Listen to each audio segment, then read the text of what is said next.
to the video. In this video, I'm going to demonstrate how to perform a password recovery procedure on a Cisco Catalyst 2950 series switch. To begin, I have a console connection connected to my CISCO switch via a console cable. Now, inside this hyperterminal session, this is where I'm actually going to perform the password recovery. Before we get started, some might ask, when would I ever need to perform a password recovery on a CISCO switch? Well, if you bought a switch from somebody and it came password protected and you can't get in touch with them, this might be something that you need to perform to gain access to your switch to perform various configuration tasks. Again, out of the box, most switches are plug-and-play compatible, meaning that you can plug it into your network environment and basically everybody is connected. But if you bought a switch from someone and it has some configuration settings inside of it, or if you just wanted to get fancy with your Cisco switch and configure like a DHCP server on your switch, you could actually do that. Speaking of DHCP, I'll actually show you how you can configure your switch, which is a layer 2 switch, a Catalyst 2950 layer 2 switch, as a DHCP server in a network. This is not preferred and most persons don't practice it, but it's good to know that it can be done, just in case it's a last resort and you need DHCP services inside the environment. Okay, let's begin. Now, the scenario here is I'm being teased by one of my old tech buddies, and they dropped the switch over and they said, "Hey, I dare you to try and get in. You cannot ever break it in this switch because I have two passwords on you. I have the console password and I also have the enable password configured.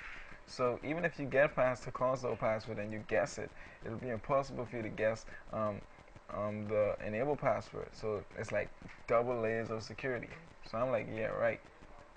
So he actually bet me $10, and he even put this funny note: "When you are compromised, the sword will drop from your hands."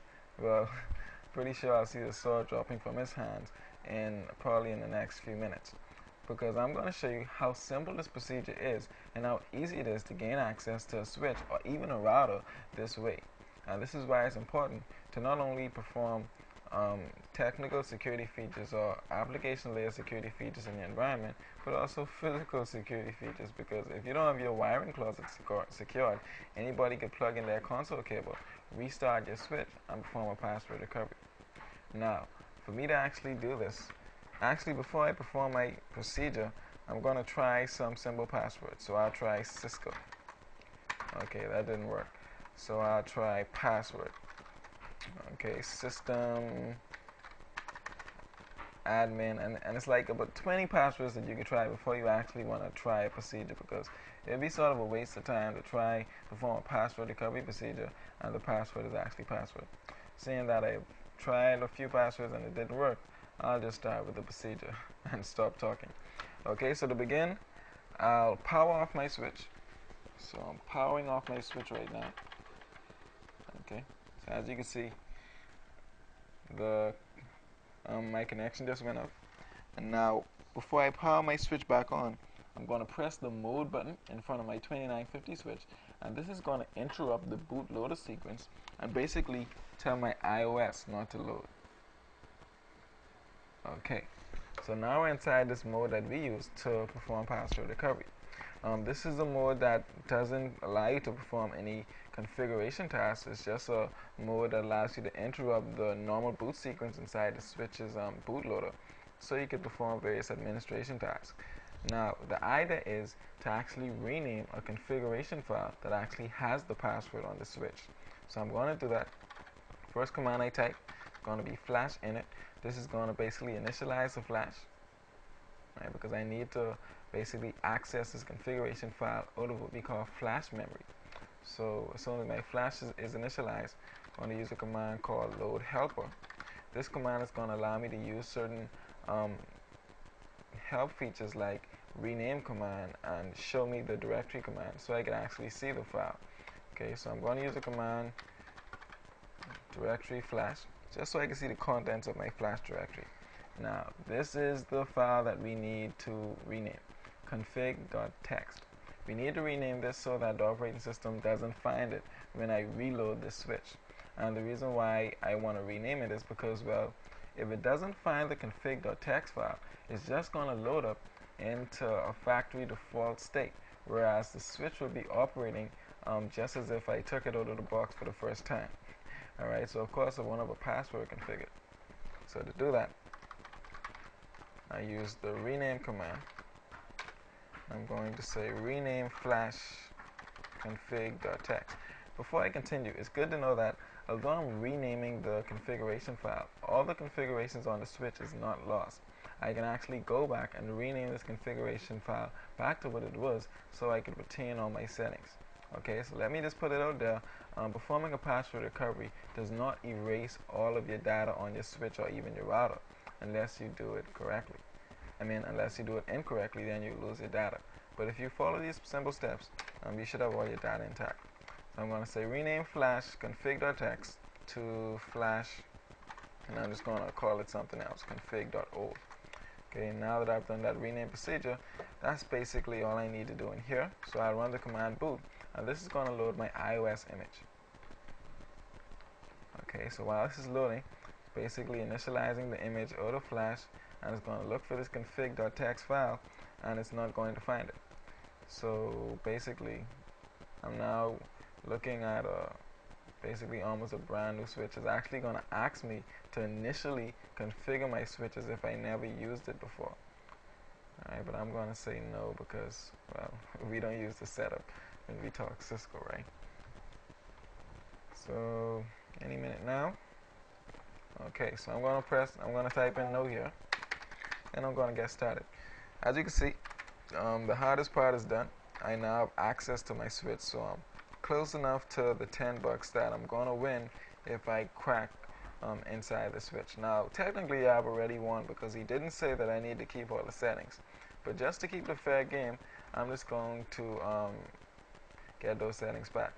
Let me just prove to you that the switch has no configuration in it. If I do a show running configuration, as you can see, these are default configurations on the switch. Even the host name is default.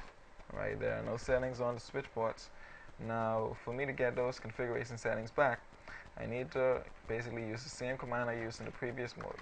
So I'm going to go back and say rename flash config.old to flash config.txt. By renaming this file, I actually get my old configuration settings back into Flash. But although I get these settings back into Flash, they are still not loaded into something called RAM, Random Access Memory. RAM is actually the memory that I'm using right now inside this switch's interface. So for me to actually load the information out of this file into RAM, is another command that I'll need to use, and it's the copy command. So I'll say copy what's in Flash, what's in this config.txt file to my system's running configuration. And as soon as I issue that command, you'll see that even the host name on this switch will change.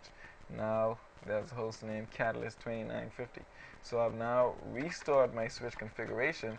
So if I do a show running configuration now, I can see all the settings that that the switch had, like DHCP settings, which we'll cover in the next video, and spanning tree settings, and my switch port configuration on all the switch ports. So we have our settings back.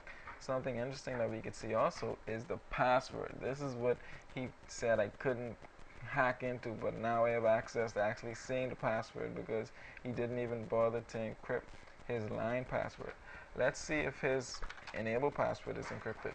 So I'll perform the command show running configuration, and well, he has an enabled secret defined. So I could use some hacking programs and applications to copy this hash and basically decipher this information. But to cut a long story short, I'll just change it entirely, seeing that I'm actually inside the switch.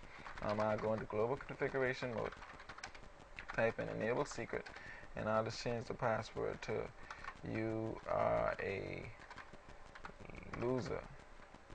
Alright, so that's the enable secret. Capital U, so in case I forget what the password is, tell me what I put. And I'll just change the console password to the same thing. So password, you are a loser. Okay, so password configured. And I'll save this configuration. And I've now successfully performed a password recovery on a Catalyst 2950 series switch. Just for the fun of it, I just come out of this, and let's pretend that this guy who told me I couldn't get in is standing behind me and he's now, and I'm gonna say, man, look, whew, I couldn't crack it, I give up. But could you log in? Let me just see his settings. So he comes in and he tries the password he had. Doesn't work. And he says, oh man, I could have swear there's a password I put. I may need to send this switch back to the manufacturer or hire somebody to perform a password recovery because I can't do that stuff. I was just testing to see if you could do it. Well, you can give it to me. I'll charge you $10 to recover the password you can't remember.